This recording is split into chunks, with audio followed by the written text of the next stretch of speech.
Ibu bapa, saudara-saudari, umat beriman yang terkasih dalam Kristus Sang Penebus. Dari Rumah Studi Wisma Sang Penebus Yogyakarta, kami sajikan untuk Anda renungan Hari Jumat Agung. Marilah membuka hati dan batin kita untuk mendengarkan sabda Tuhan. Dalam nama Bapa dan Putera dan Roh Kudus. Amin. Semoga Tuhan beserta kita sekarang dan selama-lamanya. Inilah Injil Tuhan kita Yesus Kristus menurut Yohanes. Dimuliakanlah Tuhan. Seusai perjamuan Paskah, keluarlah Yesus dari ruang perjamuan bersama dengan murid-muridnya. Dan mereka pergi ke seberang sungai Kidron. Di situ ada suatu taman. Yesus masuk ke taman itu bersama dengan murid-muridnya. Yudas yang mengkhianati Yesus tahu juga tempat itu, karena Yesus sering berkumpul di situ dengan murid-muridnya. Maka datanglah juga Yudas ke situ bersama sepasukan prajurit dan penjaga-penjaga bait Allah yang disuruh oleh imam-imam kepala dan orang-orang Farisi. Mereka datang lengkap dengan lentera, sulu dan senjata. Yesus tahu semua yang akan menimpa dirinya, maka ia maju ke depan dan berkata, "Siapakah yang kamu cari?" Jawab mereka, "Yesus dari Nazaret." Kata Yesus kepada mereka, "Akulah Dia." Yudas yang mengkhianati Yesus berdiri juga di situ bersama-sama mereka. Ketika Yesus berkata kepada mereka, "Akulah Dia," mundurlah mereka dan jatuh ke tanah. Maka Yesus bertanya pula, "Siapakah yang kamu cari?" Jawab mereka, "Yesus dari Nazaret." Jawab Yesus, "Telah kukatakan kepadamu, akulah Dia. Jika aku yang kamu cari, biarkanlah mereka ini pergi." Demikianlah terjadi supaya genaplah firman yang telah dikatakannya, "Dari mereka yang engkau serahkan kepadaku, tidak seorang pun yang kubiarkan hilang." Lalu Simon Petrus yang membawa pedang menghunus pedang itu dan meletakkannya kepada hamba imam agung dan memutuskan telinga kanannya. Nama hamba itu Malkus. Kata Yesus kepada Petrus, "Sarungkanlah pedangmu itu. Bukankah aku harus minum cawan yang diberikan Bapa kepadaku?" Maka para prajurit serta perwiranya dan penjaga-penjaga yang disuruh oleh orang Yahudi itu menangkap Yesus dan membelenggu Dia.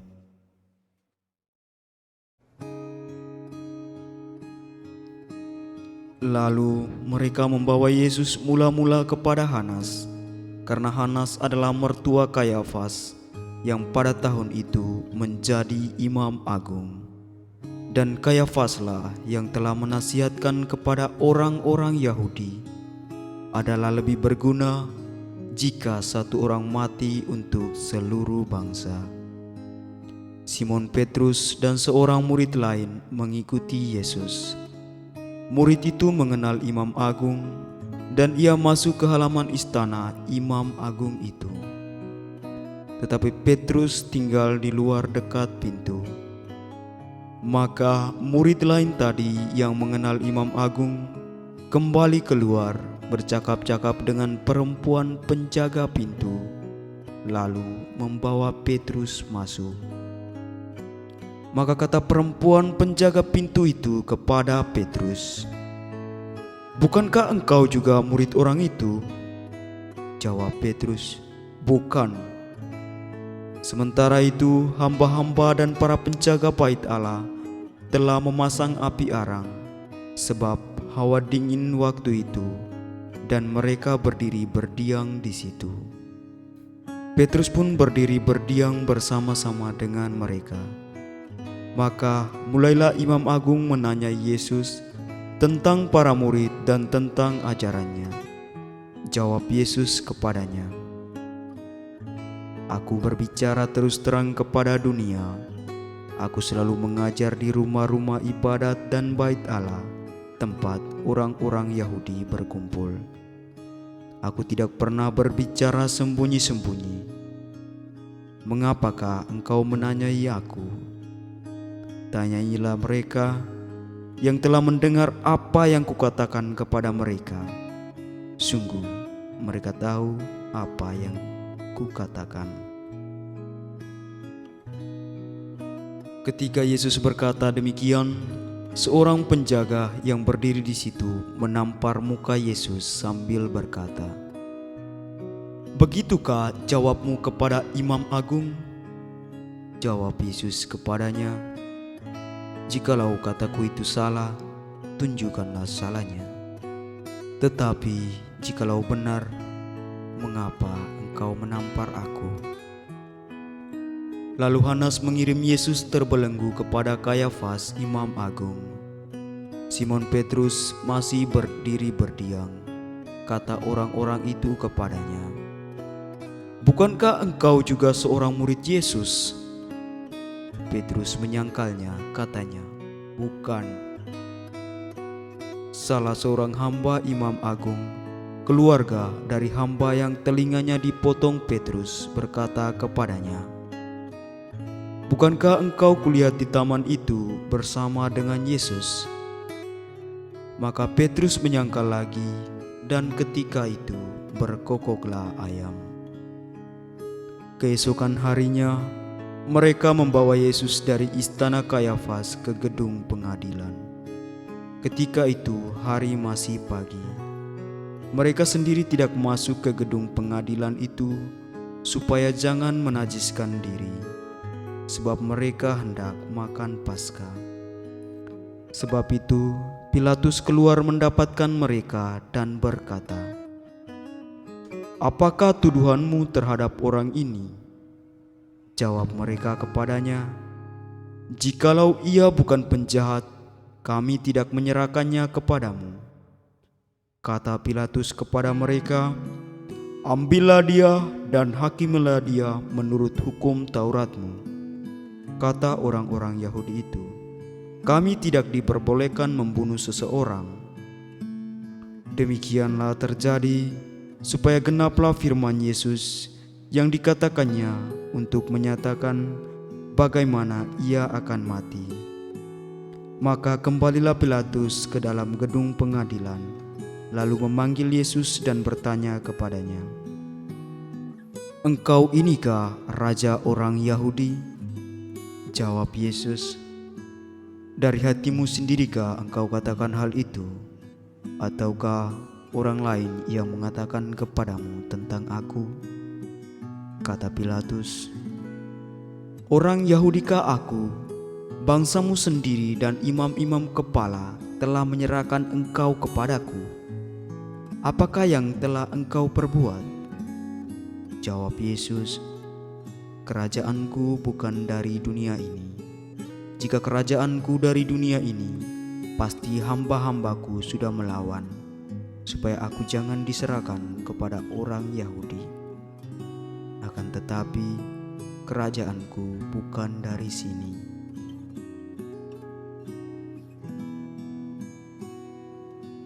Maka kata Pilatus kepadanya, "Jadi, engkau adalah raja?"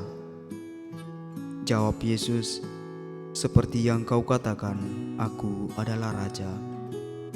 Untuk itulah aku lahir, dan untuk itulah aku datang ke dunia, yakni untuk memberi kesaksian tentang kebenaran. Setiap orang yang berasal dari kebenaran mendengarkan suaraku." Kata Pilatus kepadanya, "Apakah kebenaran itu?"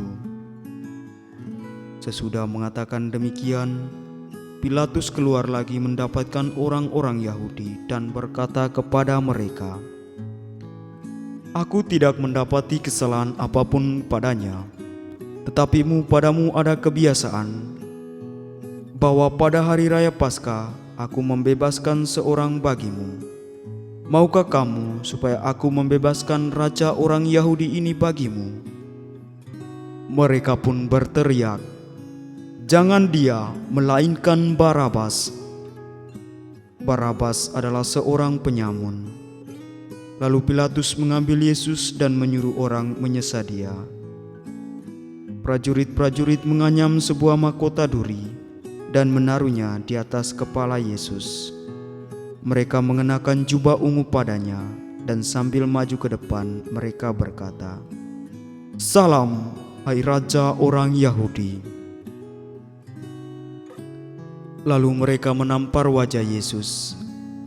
Pilatus keluar lagi dan berkata kepada orang-orang Yahudi, "Lihatlah, aku membawa dia keluar kepada kamu, supaya kamu tahu bahwa aku tidak mendapati kesalahan apapun padanya." Lalu Yesus keluar bermahkota duri dan berjubah ungu. Maka kata Pilatus kepada mereka, "Lihatlah manusia ini." Ketika para imam kepala dan penjaga-penjaga itu melihat Yesus, berteriaklah mereka, "Salibkan dia, salibkan dia!"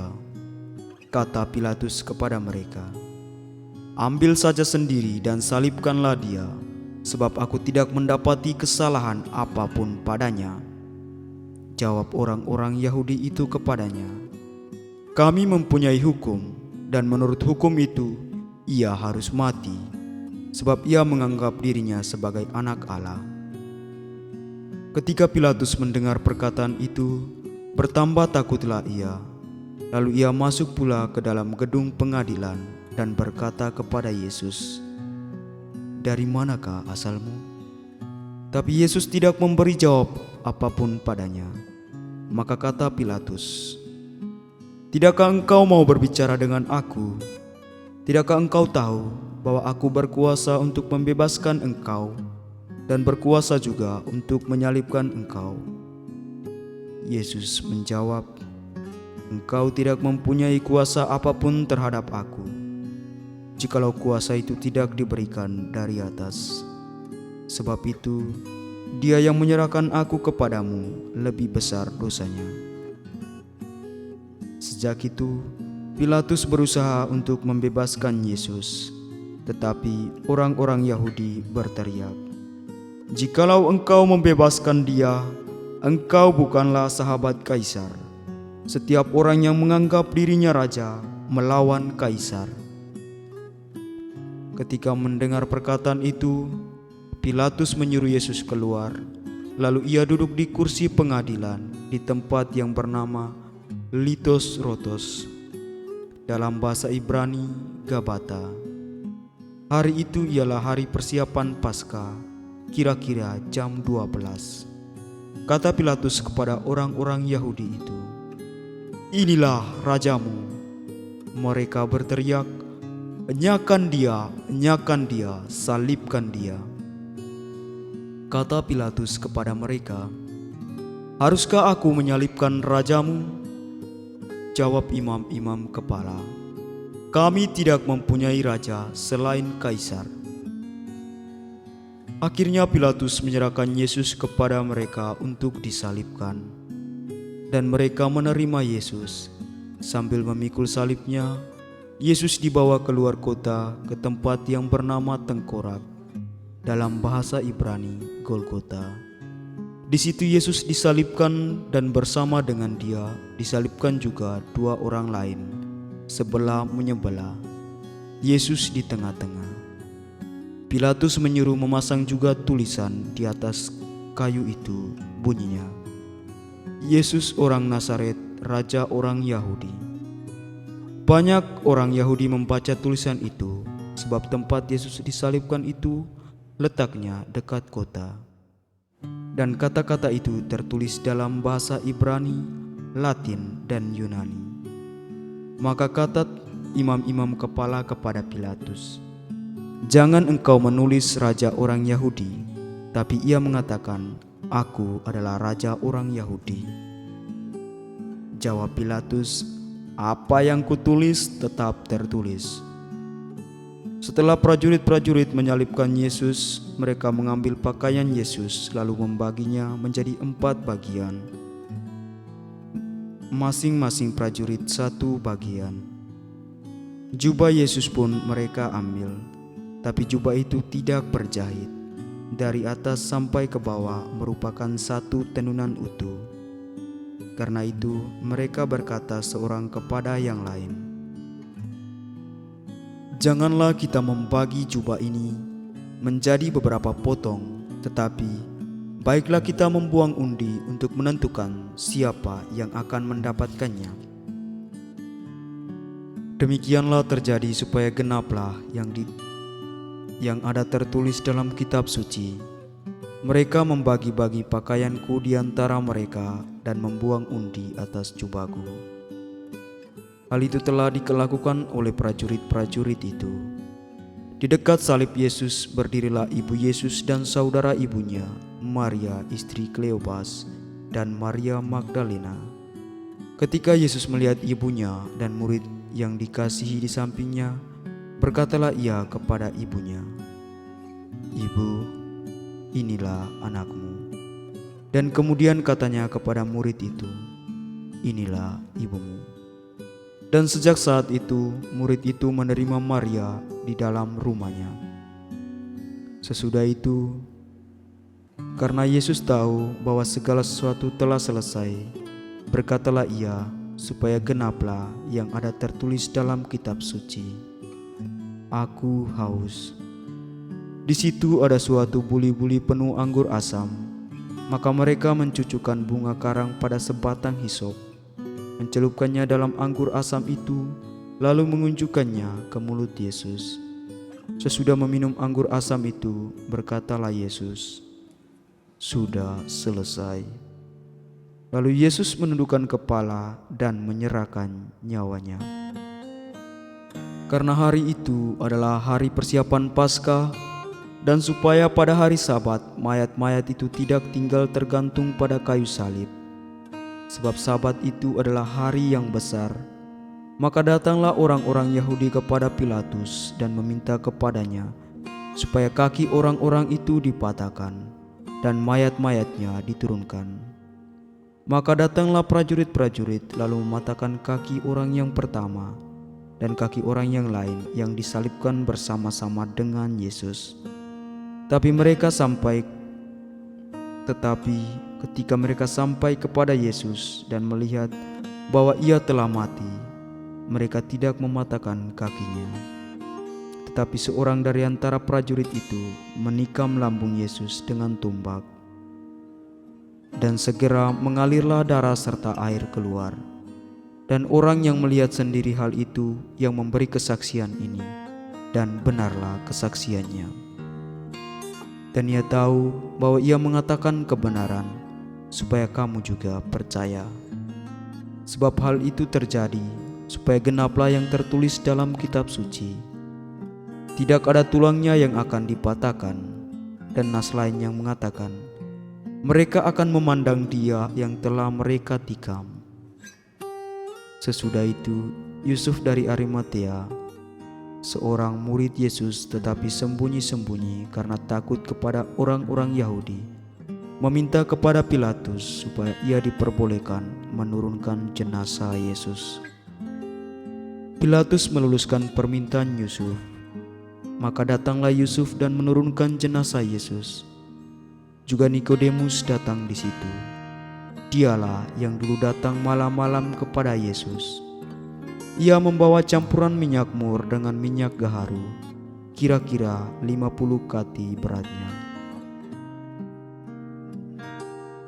Mereka mengambil jenazah Yesus, mengafaninya dengan kain lenan, dan membubuhinya dengan rempah-rempah menurut adat pemakaman orang Yahudi. Di dekat tempat Yesus disalibkan itu ada suatu taman, dan dalam taman itu ada suatu kubur baru yang di dalamnya belum pernah dimakamkan seseorang. Karena hari itu hari persiapan Paskah orang Yahudi, sedang kubur itu tidak jauh letaknya. Maka mereka membaringkan jenazah Yesus di situ. Demikianlah Injil Tuhan. Terpujilah Kristus. Ibu bapa, saudara-saudari, umat beriman yang terkasih dalam Kristus Sang Penebus. Penyerahan diri Yesus merupakan buah kesetiaannya kepada Bapanya. Kesetiaan adalah olah rohani yang mendalam. Kesetiaan Yesus bukan sekedar jawab ya, tetapi menerima konsekuensi atas jawaban itu. Jawabannya juga bukan hanya kata-kata hampa, tetapi bermakna ganda. Setia berarti pengorbanan diri, dan setia juga berarti penebusan dosa. Apalah arti Yesus setia kepada Bapanya tanpa pengorbanan? Demikian juga penebusan tidak akan berarti tanpa setia. Dengan demikian, puncak dari kesetiaan adalah pengorbanan. Itulah teladan Yesus yang dilakukannya untuk kita. Saudara-saudari yang terkasih, lantunan sabda Yesus menggema dalam sukma insan yang dulu bersorak gembira menyambut. Sorak-sorai bukanlah jaminan kenyamanan bagi Yesus. Justru sebaliknya. Dalam sorak-sorai itu, Yesus dikhianati oleh ribuan jiwa pendosa. Dari mulut pendosa inilah Yesus lantas disiksa, dipaku pada kayu salib, dan bahkan digantung pada palang penghinaan, yang bagi mereka adalah kutukan. Kutukankah Dia? Tidak. Kutukan justru berbuah berkat, lantaran buah kesetiaannya itu pada Bapanya. Segala sesuatu yang salah di mata insan akan menjadi berkat di mata Tuhan. Yesus disiksa, dihina, dianggap melawan kuasa Allah Bapa, dikatakan sebagai pemberontak. Semua yang dikatakan kutuk melekat dalam diri Yesus di hadapan insan. Apakah buah-buahnya adalah kutuk juga? Tentu saja tidak. Justru kutukan itu akan berbuah berkat. Oleh karena itu, tanamkanlah benih kesetiaan dalam diri, agar segala sesuatu yang terjadi pada diri kita akan berbuah berkat. Ibu bapa, saudara-saudari, umat beriman yang terkasih dalam Kristus Sang Penebus. Marilah di dalam mengenang misteri sengsara dan wafat Yesus ini, dalam keteladanannya, kita diajak untuk terus menumbuhkan buah kesetiaan dengan semangat pengorbanan diri secara total kepada Allah. Semoga Tuhan memberkati kita semua. Amin.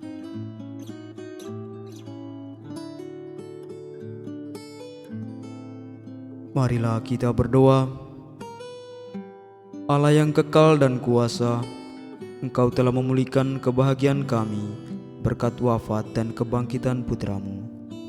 Peliharalah karya belas kasih-Mu dalam diri kami, agar kami yang telah ambil bagian dalam misteri ini dapat hidup penuh bakti kepada-Mu. Dengan pengantaran Kristus Tuhan kami. Amin. Dalam nama Bapa dan Putra dan Roh Kudus. Amin.